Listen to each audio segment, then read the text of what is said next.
নমস্কাৰ।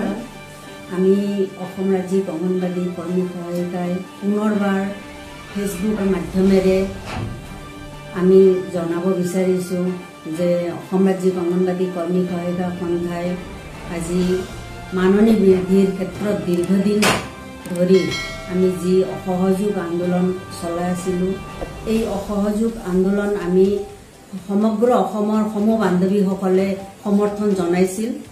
এই অসহযোগ আন্দোলনৰ সময়তে সন্মানীয় মুখ্যমন্ত্ৰী মহোদয়ে যি মাননী বৃদ্ধিৰ কথাটো কোৱাৰ ক্ষেত্ৰত তেখেতে আমাক কৈছে যে CI-টোৰ লগত আপোনালোকে থাকিব নালাগে, CI-টো বাদ দিব লাগে। তেখেতে কোৱা কথাটো কোনো যুক্তি বুলি আমি নাভাবো। সংগঠন যিয়ে নকৰক, যে মেইন কথাটো হ'ল সঞ্চালকে দিয়া মাননী বৃদ্ধিৰ প্ৰস্তাৱটো গুৰুত্ব সহকাৰে লৈ প্ৰস্তাৱ ঘোষণা কৰিব লাগে চৰকাৰীভাৱে। যোৱা 21 দিন আমি সচলত আন্দোলন সংগ্ৰাম কৰিলো। এই সময়ছোৱাত সন্মানীয় মুখ্যমন্ত্ৰী মহোদয়ে আমাকতো চাবলৈ নাহিল। আমি সঞ্চালকৰ কথা লৈহে আমি আগবাঢ়ি আছো। এই সময়ছোৱাত যি যোৱা 17 তাৰিখে যি লোকসভা নিৰ্বাচনৰ অধিসূচনা জাৰি হ'ল, তাৰ পিছত আমি স্থগিত ৰাখি আমি অসহযোগ আন্দোলনটো বৰ্তমানলৈকে চলাই আছিলো। কিন্তু এই ক্ষেত্ৰত আমাৰ বিভাগীয় সঞ্চালক মহোদয়ে কেইবাবাৰো আমাক আলোচনাত মাতিছে। আলোচনাত মাতি আমাক এটাই কথা কৈছে যে আপোনালোকে সদ্যহতে যি অসহযোগ কৰি আছে, এই অসহযোগটো আপোনালোকে উঠাই ল'ব লাগে। লগতে অসহযোগৰ সময়তে আমি যে পোষণ টেকাৰৰ কামো আমি কৰা নাই, এই ক্ষেত্ৰত কিছু সমস্যা আছে। সেই কথা আমি আমাৰ বিভাগীয় সঞ্চালক মহোদয়ক আমি অৱগত কৰিছো। কিন্তু আমি যি সচলৰ পৰা কাৰ্যসূচীটো স্থগিত ৰাখি আমি নিজৰ কেন্দ্ৰত আহি আমাৰ কেন্দ্ৰত শিশুসকলৰ প্ৰতি লক্ষ্য ৰাখি, আমাৰ হিতাধিকাৰীসকলৰ প্ৰতি লক্ষ্য ৰাখি আমি প্ৰি স্কুল এডুকেশ্যনটো আমি চলাই আছো, আজিলৈকে চলাই আছো আৰু আমি খাদ্য বিতৰণ কৰি আছো। কিন্তু আজি সঞ্চালক মহোদয়ে যি আলোচনাত মাতি বৰ্তমানলৈকে আপোনালোকে অসহযোগটো বৰ্তমান উঠাই লওক বুলি তেখেতে আমাক কৈছে। আৰু মোবাইলৰ অসুবিধাৰ কাৰণে যি কাৰ্যালয়ৰ পৰা দিয়া মোবাইলটো উন্নত মানৰ নোহোৱাৰ কাৰণে আমি পোষণৰ কামৰ পৰা আমি বিৰত থাকিব লগা হৈছে। গতিকে তেখেতে আমাক কথা দিছে আগষ্ট মাহৰ ভিতৰত মোবাইলৰ ব্যৱস্থা কৰিব। আৰু তেখেতৰ কথা মতেদি আৰু আগন্তুক যি 4 জুনত নিৰ্বাচনী ফলাফল ঘোষণা হ'ব, তাৰ পিছতে যি আমাৰ এই মাননী বৃদ্ধিৰ প্ৰস্তাৱটো পুনৰবাৰ আমাৰ মুখ্যমন্ত্ৰী মহোদয়ৰ লগত, মন্ত্ৰী মহোদয়ৰ লগত, কমিশনাৰ মহোদয়ৰ লগত আলোচনা কৰি এই প্ৰস্তাৱটো যি 12 অক্টোবৰ তাৰিখে সঞ্চালকে দিয়া প্ৰস্তাৱটো আলোচনা কৰি গৃহীত কৰাৰ ব্যৱস্থা কৰিম বুলি তেখেতে আমাক জনাইছে আলোচনাৰ মাধ্যমেৰে।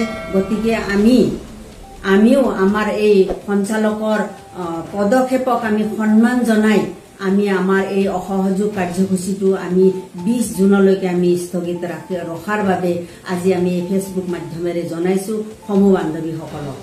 লগতে আমাৰ এই মোবাইল বৰ্তমান যি অসহযোগটো আমি স্থগিত ৰাখিছো, গতিকে পোষণ টেকাৰৰ কামটো আমি 1 জুনৰ পৰা আমি কৰাৰ কাৰণে আমি সিদ্ধান্ত কৰিছো আৰু আজিৰ মাধ্যমেৰে আমি জনাইছো।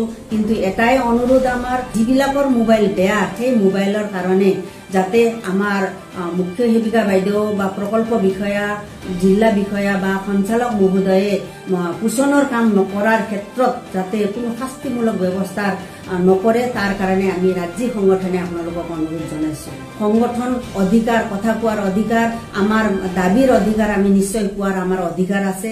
সেইকাৰণেহে আমি আগবাঢ়িছো। কিন্তু যি নিৰ্বাচনৰ আগতে যি মূল্য বৃদ্ধি আছিল, নিৰ্বাচনৰ পিছত তাতকৈ দুগুণ মূল্য বৃদ্ধি হৈছে। আজি ঔষধৰ পৰা যি নিত্য ব্যৱহাৰ কৰা বস্তুৰ যি মূল্য বৃদ্ধি হৈছে, আমি কিমানখিনি স্বাস্থ্যৰ কাৰণে কিমানখিনি সুৰক্ষিত তাৰ কাৰণে আমি চিন্তিত হৈছো সমূহ ৰাইজৰ লগতে আমি অংগনবাড়ী কৰ্মী সহায়ক। এই ঔষধৰ যে মূল্য ইমান বৃদ্ধি হৈছে, আমি ডক্টৰে লিখি দিয়া প্ৰেছক্ৰিপশ্যনটো লৈ আমি যদি ঔষধ কিনিব যাওঁ, 10টা ঔষধৰ দাম ইমান, যদি আমি 2টা ঔষধ লৈ আমি ঘূৰি আহিব লগা হয়। কাৰণ মূল্য বৃদ্ধিয়ে সমগ্ৰ অসম গ্ৰাস কৰি পেলাইছে। আমি এখোজ আগুৱাই গলে দুখোজ পিছুৱাই আহিব লগা হৈছে। আমি যিখিনি বস্তু খাব লাগে, প্ৰয়োজনীয় বস্তু আমি খাবলৈ সক্ষম হোৱা নাই। গতিকে নিশ্চয় এই ক্ষেত্ৰতো চৰকাৰে চিন্তা কৰিব বুলি আমি আশা কৰিছো।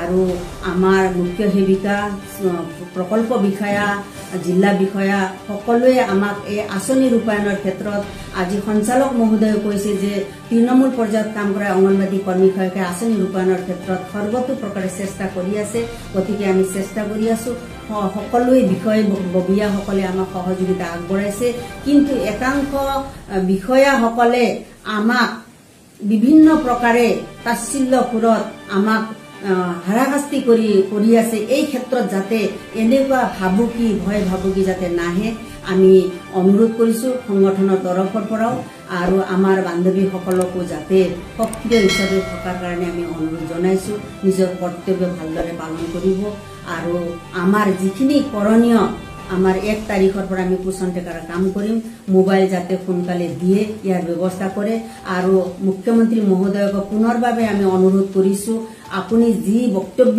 আগবঢ়াইছে CITৰ লগত থাকা নাথাকা আজি বিভাগৰ তৰফৰ পৰা আমি কৈছে যে কোন CITৰ লগত থাকা কোন সংগঠনৰ লগত থাকা সেই কথা নহয় যে সঞ্চালকে দিয়া দাবী মাননী বৃদ্ধিৰ প্ৰস্তাৱটো আপুনি ঘোষণা কৰিব লাগে আমি সমগ্ৰ অসমৰ 230টা ব্লকৰ পৰা 1,21,000 কৰ্মী সহায়িকাই 262,153টা কেন্দ্ৰৰ মাধ্যমেৰে আমি কৰ্মৰত হৈ আছো এই সঞ্চালকে দিয়া 12 অক্টোবৰত দিয়া প্ৰস্তাৱটো মাননী বৃদ্ধিৰ প্ৰস্তাৱটো আপুনি চৰকাৰীভাৱে ঘোষণা কৰিব বুলি আমি আশা কৰিছো ধন্যবাদ আমি 23 মে গুৱাহাটীত অনুষ্ঠিত হোৱা বিষয়ববীয়াৰ সভাত ৰাজ্যিক কমিটিৰ যিখন বিষয়ববীয়াৰ সভা হ'ল সেই সভাত আমি এটা সিদ্ধান্ত গ্ৰহণ কৰি আজি পুনৰবাৰৰ কাৰণে সঞ্চালক মহোদয়ক সাক্ষাৎ কৰোঁ আৰু সেই সাক্ষাতত আমি তেখেতক আমাৰ আন্দোলনৰ বিতংভাৱে জনাওঁ যে আমি যি এটা বৃহৎ আন্দোলন চলাই আছো মাননী বৃদ্ধিৰ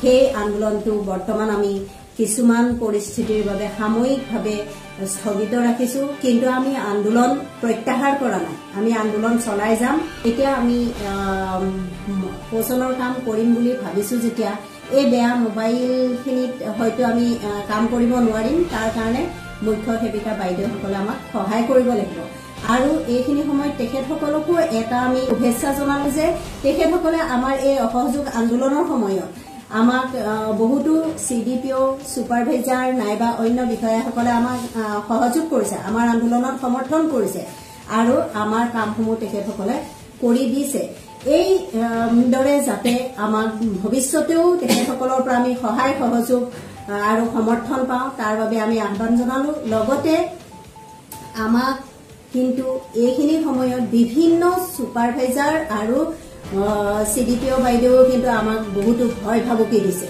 এই ক্ষেত্ৰত তেখেতসকলকো আমি কওঁ যে আমি হৈছো তৃণমূল পৰ্যায়ৰ কৰ্মী সহায়িকা আমি মাননী বৃদ্ধিৰ এটা আন্দোলনত লাগি আছো কাৰণ আমাৰ এতিয়া মাননী হ'ল কৰ্মীৰ 6,500 টকা আৰু সহায়িকাৰ 3,250 টকা নিৰ্বাচনৰ আগত যিখিনি আমাৰ মুদ্ৰাস্ফীতি আছিল এতিয়া নিৰ্বাচনৰ পাছত আৰু বাঢ়িছে